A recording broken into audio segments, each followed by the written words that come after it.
Hello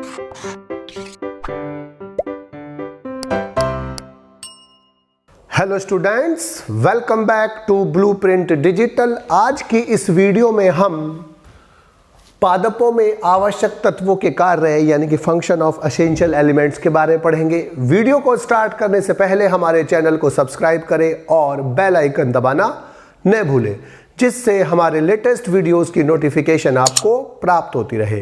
अब हम आज के टॉपिक पर आते हैं। जो आवश्यक तत्व हैं वो पादपों में विभिन्न कार्य करते हैं, अपने अपने स्पेसिफिक काम करते हैं, अपने विशिष्ट कार्य करते हैं।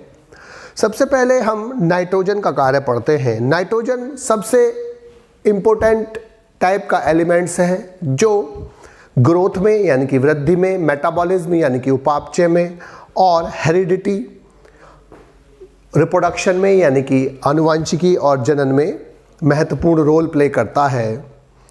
ये NO3 यानी कि नाइट्रेट फॉर्म में मृदा से अवशोषित होता है और नाइट्रोजन मेन कॉन्स्टिट्यूएंट है, प्रमुख अवयव है प्रोटीन्स का यानी कि अमीनो एसिड्स का, RNA का और DNA का। इसके अलावा जो नाइट्रोजन होता है वो क्लोरोफिल में उपस्थित होता है, साइटोक्रोम्स में उपस्थित होता है। इसके अलावा ये प्रकाश संश्लेषण में महत्वपूर्ण रोल प्ले करता है और एक्टिव साइट्स और एक्टिव रोल प्ले करता है रेस्पिरेशन में, ETS में यानी कि इलेक्ट्रॉन ट्रांसपोर्ट सिस्टम में। ये विटामिन्स का भाग होता है, विटामिन्स के निर्माण में भाग लेता है। कोएंजाइम जैसे NAD, NADP के निर्माण में भाग लेता है और एल्केलॉइड्स के निर्माण में भी भाग लेता है। एल्केलॉइड्स भी नाइट्रोजन युक्त पदार्थ होते हैं। इसके अलावा ये पादपों में हार्मोन होता है IAA, इंडोल एसिटिक एसिड, उसका भाग होता है और ATP का भाग होता है, अर्थात इनके निर्माण में भाग लेता है। ये मुख्यतः NO3 यानी कि नाइट्रेट के फॉर्म में अवशोषित होता है, लेकिन यूज NH4 यानी कि अमोनियम आयंस के फॉर्म में होता है। इसकी कमी से जो रोग और सिम्टम्स लक्षण दिखाई देते हैं उसमें होता है क्लोरोसिस, क्लोरोसिस यानी कि येलोइंग, क्लोरोफिल का नष्ट होना और पत्तियों का या पार्ट्स का येलो होना, पीला होना क्लोरोसिस कहलाती है। तो ये ओल्डर लीव्स पर, पुरानी लीव्स पर क्लोरोसिस करता है इसकी कमी से। ये एंथोसाइनिन के निर्माण में यूज हो जाता है, स्टेम में, पेट्यूल में और लीफ में। प्लांट की जो ग्रोथ होती है वो स्टंट हो जाती है यानी कि कम हो जाती है। सेल डिवीजन और रेस्पिरेशन भी कम हो जाते हैं। इसके अलावा प्रोटीन सिंथेसिस कम हो जाती है, सेल इलोंगेशन यानी कि सेल की वृद्धि कम हो जाती है और क्लोरोफिल सिंथेसिस भी कम हो जाता है। फ्लावरिंग यानी कि पुष्पन देर से होता है, लेट होता है और प्लांट्स जो होता है उसमें कवकों का जो डिजीज़ होती है, कवकों के जो रोग होते हैं उसके लिए ज़्यादा वो ससेप्टेबल हो जाता है, अर्थात उसमें आसानी से इनका संक्रमण हो सकता है। सीड डॉर्मेंसी बढ़ जाती है, सीड की जो डॉर्मेंसी होती है वो पहले के कंपैरिजन में अधिक हो जाती है, पहले की तुलना में अधिक हो जाती है। दूसरा, सल्फर SO4 सल्फेट फॉर्म में यूज होता है। SO4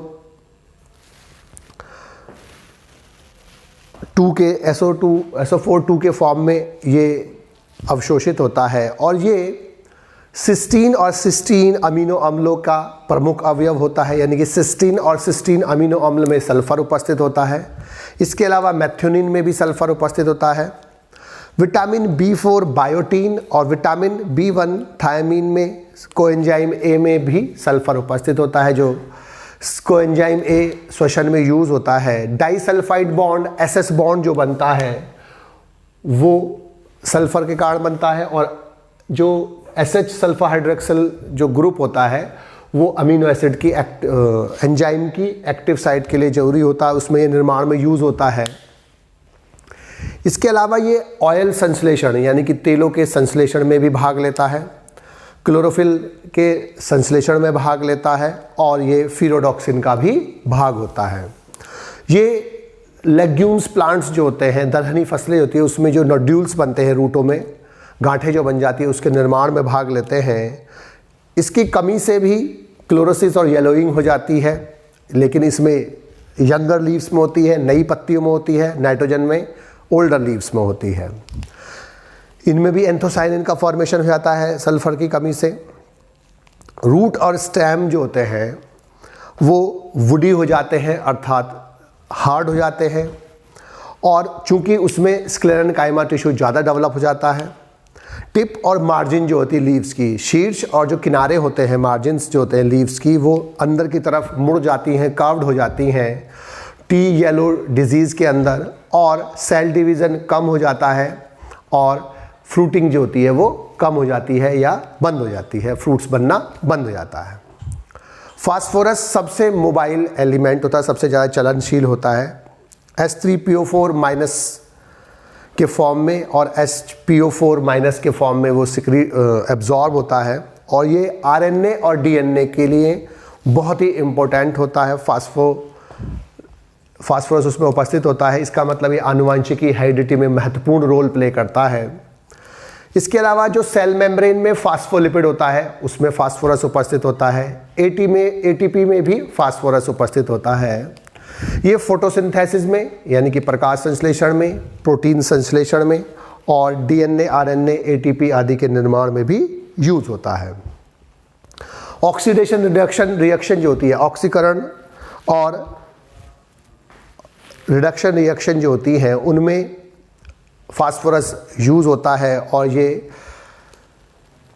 जो होता है ग्रोथ जो होती है रूट्स की, उसमें भी भाग लेता है, और लीफ की ग्रोथ में भी, डेवलपमेंट में भी भाग लेता है। अब इसकी कमी से समय से पूर्व पत्तियां गिरने लगती हैं, नेक्रोसिस हो जाती है। नेक्रोसिस का मतलब होता है डेड स्पॉट्स। नेक्रोसिस का मतलब होता है डेड एरियाज, मृत भाग जो होते हैं उनको हम नेक्रोसिस बोलते हैं। नेक्रोसिस होने लगती है, प्रोटीन संश्लेषण कम हो जाएगा, ग्रोथ जो होती है रूट की और शूट की, स्टेम और रूट की कम हो जाती है, जाइलम और फ्लोएम का जो विभेदन होता है, डिफरेंशिएशन, वो कम हो जाता है, और सीड जर्मिनेशन भी कम हो जाता है। कैल्शियम जो होता है वो मैकेनिकल सपोर्ट यानी कि यांत्रिक सहारा देता है, क्योंकि कैल्शियम जो होता है मिडल लैमिला, सेल के ऊपर जो मेम्ब्रेन होती है, मिडल लैमिला जो लेयर पाई जाती है, मिडल लैमिला, उसमें कैल्शियम पैक्टेट के रूप में कैल्शियम पाया जाता है। और जो किसी भी मेम्ब्रेन की जो परमिबिलिटी होती है, पारगम्यता होती है, वो भी कैल्शियम के द्वारा बरकरार रहती है। कैल्शियम उसको कंट्रोल करता है। क्रोमोसोम्स जो स्टेबल रहते हैं वो भी कैल्शियम के द्वारा रहते हैं, और स्पिंडल फॉर्मेशन में भी कैल्शियम का यूज़ होता है। डिटॉक्सिफिकेशन यानी कि विषाक्त पदार्थों को, टॉक्सिक पदार्थों को नॉन टॉक्सिक में या कम टॉक्सिक पदार्थों में या बिना टॉक्सिक पदार्थ वालों में बदलने में भी कैल्शियम का महत्वपूर्ण रोल होता है। और ये अनेक एंजाइम जैसे फास्फोलाइपेज, आर्जिनिन काइनेज, इसके अलावा एटीपेज और अमाइलेज जैसे एंजाइमों के लिए एक्टिवेटर की तरह काम करता है, उनको एक्टिवेट करता है, उनको काम करने में सहायता करता है। और एपिकल मेरिस्टेम यानी कि शीर्ष विभजों तक की जो वृद्धि होती है उसके लिए भी कैल्शियम आवश्यक होता है। इसकी कमी से जो वृद्धि कर रहे जो शीर्ष होते हैं, रूट शूट यानी कि जड़ों का, तनों का और पत्तियों का, वो नष्ट हो जाते हैं। सेल डिवीज़न यानी कि माइटोसिस जो होती है, सूत्रीय विभाजन होता है, वो असामान्य होता है, इरेगुलर हो जाता है। और मेरिस्टेम यानी कि विभजों तक की मृत्यु हो जाती है। क्लोरोसिस जो यंगर लीव्स पर होती है, मार्जिन्स पर हो जाती है। और फ्लावर जो होते हैं यानी कि पुष्प जो होते हैं वो नेक्रोसिस के कारण गिरने लगते हैं, और क्रोमोसोम जो होते हैं असामान्य हो जाते हैं। मोलिबिडिनम जो होता है, वो मोलिबिडिनम जो है वो प्रोस्थेटिक ग्रुप की तरह काम करता है नाइट्रेट रिडक्टेज में और नाइट्रोजिनेज एंजाइम में। जो नाइट्रोजन साइकिल है, नाइट्रोजन मेटाबॉलिज्म है, उसमें जो दो एंजाइम होते हैं नाइट्रेट रिडक्टेज और नाइट्रोजिनेज, उसमें ये एक्टिवेटर की तरह काम करते हैं, और मोलिबिडिनम की प्रेजेंस में ही एंजाइम बेहतर काम करते हैं, और ये टैनिन सिंथेसिस में भी भाग लेते हैं। इसकी कमी से इंटरवीनल यानी कि वेन्स के बीच में क्लोरोसिस हो जाती है, यानी कि जो पीलापन हो जाता है, और जो विप टेल ऑफ कॉलीफ्लावर नामक एक डिजीज़ हो जाती है और फ्लावरिंग रुक जाती है, पुष्पन रुक जाता है। पोटेशियम वो ऑर्गेनिक मैटर का डायरेक्ट पार्ट नहीं होता, अवयव नहीं होता, लेकिन ये फिर भी प्रकाश संश्लेषण में और श्वसन में महत्वपूर्ण भूमिका निभाता है। इसके अलावा ये डीएनए संश्लेषण में भी एक एक्टिवेटर उत्प्रेरक की तरह कार्य करता है। स्टोमेटा मूवमेंट, रंध्रों के खुलने और बंद होने में पोटेशियम एक महत्वपूर्ण भूमिका निभाता है। पोटेशियम के अंदर आने से पोटेशियम मैलेट बनता है, जिसके कारण रंध्र खुलते हैं। इसके अलावा स्टार्च का जो संश्लेषण होता है उसमें भी पोटेशियम भाग लेता है। इसके अलावा जो परमिबिलिटी होती है, पारगम्यता होती है सेल की, उसमें भी पोटेशियम कैल्शियम के साथ भाग लेता है। इससे भी पोटेशियम में की कमी से भी क्लोरोसिस हो जाती है, डाईबैक डिजीज़ हो जाती है और नाइक्रोसिस हो जाती है, और जो कार्बोहाइड्रेट मेटाबॉलिज्म होता है वो रुक जाता है, और जो एपिकल डोमिनेंस होती है, शीर्ष प्रमुखता होती है, वो कम होती है, और सीड जो होते हैं वो कम विकसित होते हैं। मैग्नीशियम क्लोरोफिल का महत्वपूर्ण अवयव होता है, क्लोरोफिल निर्माण में वो यूज़ होता है, और राइबोसोम्स की यूनिट में भी वो बाइंडिंग में यूज़ होता है। 2 राइबोसोम्स की जो यूनिट होती हैं, इकाई होती हैं, उनको जोड़ने में भी Mg++ आवश्यक होता है। इसके अलावा ये फॉस्फेट ट्रांसफ़र रिएक्शन, जो पी मेटाबॉलिज्म यानी कि फॉस्फेट मेटाबॉलिज्म होती है, उसमें महत्वपूर्ण रोल प्ले करता है। इसके अलावा ये अनेक एंजाइम, जैसे कार्बोहाइड्रेट मेटाबॉलिज्म में यूज़ होने वाला हेक्सोकाइनेज एंजाइम, उसके लिए ये एक्टिवेटर की तरह काम करता है। और सेल वॉल के निर्माण में भी, कोशिका भित्ति के निर्माण में भी मैग्नीशियम यूज़ होता है, क्योंकि कैल्शियम पैक्टेट और मैग्नीशियम पैक्टेट जो होते हैं वो यूज़ होते हैं। इसमें भी इंटरवीनल क्लोरोसिस होती है, कमी से लार्ज स्केल पर होती है। एंथोसाइनिन का निर्माण हो जाता है, नेक्रोटिक स्पॉट हो जाते हैं, मृत डेड स्पॉट्स दिखाई देते हैं, और ग्लाइकोलाइसिस क्रैब साइकिल जो होते हैं, कार्बोहाइड्रेट मेटाबॉलिज्म, वो रुक जाते हैं, इनहिबिट हो जाते हैं। आयरन Fe जो होता है, एब्सॉर्प्शन जो होता है उसका Fe++ फेरस फॉर्म में होता है, और ये एसिडिक सॉइल जो होती है, एब्सॉर्प्शन होता है एसिडिक सॉइल से, क्योंकि ये सॉल्युबल फॉर्म में उपस्थित होता है। ये साइटोक्रोम के निर्माण में, परऑक्सीडेज और कैटालेज एंजाइम के निर्माण में भाग लेता है, और Fe जो होता है वो फिरोडॉक्सिन जो होता है, फिरोडॉक्सिन के लिए महत्वपूर्ण होता है। इसके अलावा ये क्लोरोफिल के सिंथेसिस में निर्माण में भाग लेता है, और जो क्रैब साइकिल के एकोनिटेज एंजाइम है उसके लिए भी ये यूज़ होता है। इसके बाद इसकी कमी से भी तीव्र इंटरवीनल क्लोरोसिस हो जाती है, यानी कि नई लीव्स में येलोइंग हो जाती है, और रेस्पिरेशन रुक जाता है, और क्लोरोप्लास्ट का डिसइंटीग्रेशन होता है, नष्ट हो जाता है। मैंगनीज जो होता है Mn++ के फॉर्म में मृदा से अवशोषित होता है, और नाइट्रेट रिडक्टेज और कुछ अन्य एंजाइम्स के लिए ये एक्टिवेटर की तरह काम करते हैं। ये जो जल है, प्रकाश संश्लेषण में जो जल का टूटने से O2 का जो इवोल्यूशन होता है, O2 जो निकलती है, उसमें ये महत्वपूर्ण रोल प्ले करता है मैंगनीज, और इसके साथ साथ Mn के साथ Cl भी इसमें यूज़ होता है। क्लोरोफिल और IA, इंडोल एसिटिक एसिड के निर्माण में भी ये यूज़ होते हैं, और ये जो श्वसन उपापचय है, रेस्पिरेटरी मेटाबॉलिज्म है, उसमें इन्वॉल्व होते हैं।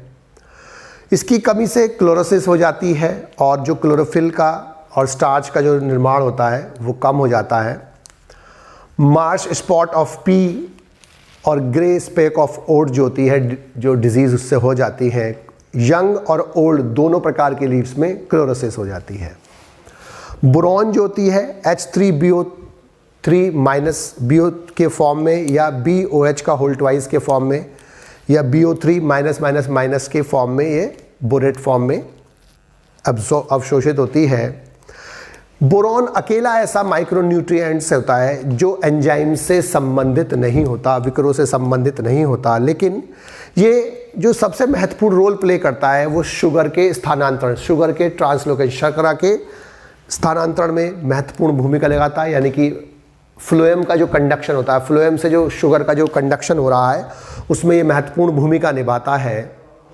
इसके अलावा ये पोलन ट्यूब का जो निर्माण होता है उसमें ये महत्वपूर्ण भूमिका निभाता है। और कार्बोहाइड्रेट जो मेटाबॉलिज्म होती है उसमें भी ये महत्वपूर्ण भूमिका निभाता है। इसकी कमी से स्टेम और रूट की जो टिप होती है, शीर्ष होते हैं, एपेक्स, वो मर जाते हैं, मृत हो जाते हैं। जो टॉप जो डिजीज़ होती है वो टॉप रोटन इन टोबैको और कुछ अन्य डिजीज़ जो होती हैं वो बोरॉन की कमी से भी हो जाती है। Heart wrote in carat disease हो जाती है। कॉपर जो होता है वो Cu++ फॉर्म में अवशोषित होता है और ये सबसे महत्वपूर्ण रोल प्ले करता है ऑक्सीडेशन रिडक्शन प्रोसेस में। और ये साइटोक्रोम के निर्माण में भी साइटोक्रोम ए और साइटोक्रोम A3 के निर्माण में होता है। और विटामिन सी यानी कि एस्कॉर्बिक एसिड के निर्माण में भी कॉपर का यूज होता है। यंग लीव्स पर नेक्रोसिस हो जाती है। डाई बैक ऑफ सिट्रस और कुछ अन्य फ्रूट ट्रीज में डिजीज़ हो जाती हैं। और जिंक जो होता है वो स्पेसिफिक रोल प्ले करता है ऑक्सिन यानी कि IAA के निर्माण में। और ये अनेक एंजाइम जैसे कार्बोनिक एनहाइड्रेज, अल्कोहल डिहाइड्रोजिनेज आदि में ये एक्टिवेटर की तरह काम करता है और ये सीड के निर्माण में भी महत्वपूर्ण रोल प्ले करता है। इसकी कमी से जो मोटल लीफ डिजीज़ हो जाती है फ्रूट्स ट्रीज़ में, जिसे लिटिल लीफ डिजीज़ भी कहते हैं। और खायरा डिजीज़ जो होती है वो भी जिंक की कमी से हो जाती है पैडी प्लांट्स में यानी कि चावल में। इसके अलावा ये बीजों के निर्माण को रोकता है। और वाइट बड डिजीज़ इन मेज, मेज में वाइट बड डिजीज़ जो होती है उसके लिए उत्तरदायी होता है। बच्चों, आज की इस वीडियो में बस हम इतना ही पढ़ेंगे। हमारी इस वीडियो को आप लाइक करें और अपने दोस्तों के साथ शेयर करें। यदि आपका कोई डाउट है तो आप हमें कमेंट करके बता सकते हैं। इस अध्याय को और अच्छे से पढ़ने और समझने के लिए आप चित्रा प्रकाशन की बुक एक्टिव जीव विज्ञान की सहायता भी ले सकते हैं।